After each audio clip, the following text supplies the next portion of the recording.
Is America the greatest nation on earth? Some might respond, that's an arrogant question to even think about asking.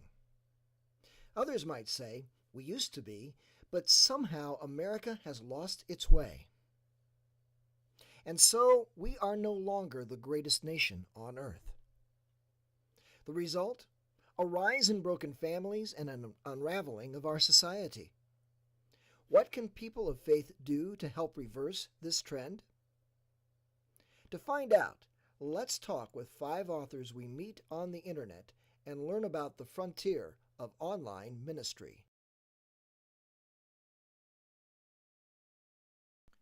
We meet our first author in the living room, but as we enter, we notice at once that there is no one here. Imagine, as if on cue, from the hallway a man enters to greet us. A man by the name of Robert Putnam. He is the author of Bowling Alone, The Collapse and Revival of American Community. The internet is not about technology. It is not about information. It is about communication, people talking with each other, people exchanging email. The internet is mass participation in fully bidirectional, uncensored mass communication. Perhaps you're wondering, do people seeking spiritual truth use the internet? Before Putnam can answer, the smell of coffee draws us to the kitchen.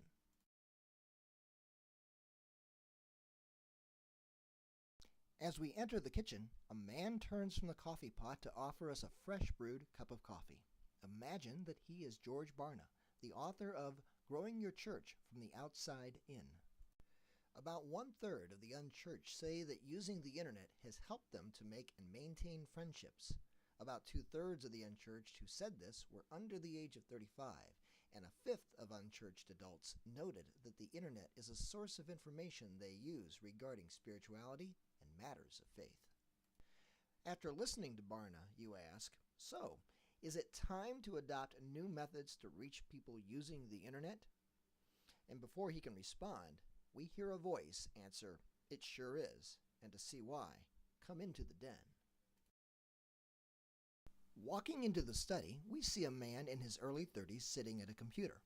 Imagine this is Andrew Karega, author of E-Vangelism, Sharing the Gospel Online. He talks to us about how ministers and key church staff use the internet. Karega points out that most ministers use the net as a tool for research, but not as a place to build community.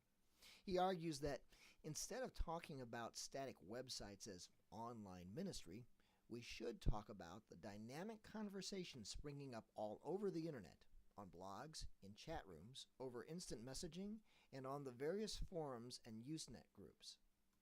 Looking at the assembled authors, you ask, so, if everyone is looking to find community on the internet, how do we go about helping them do that?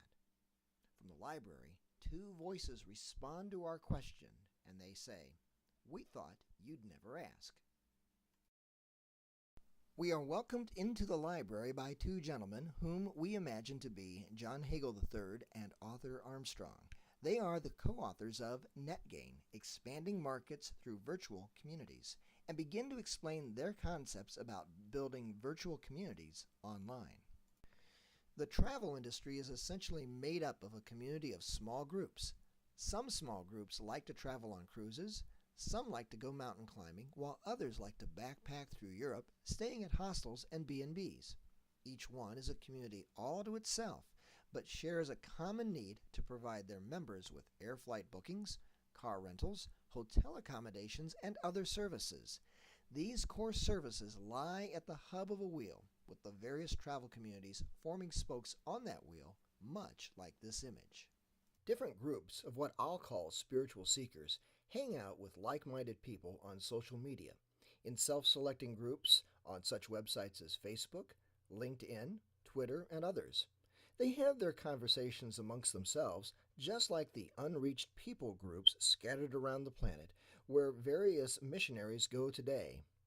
You and I can categorize them in a number of different ways. The point is that they, too, form virtual communities, just like the people groups of the travel industry. What if we were to look at the challenge of redeeming the culture in the same way?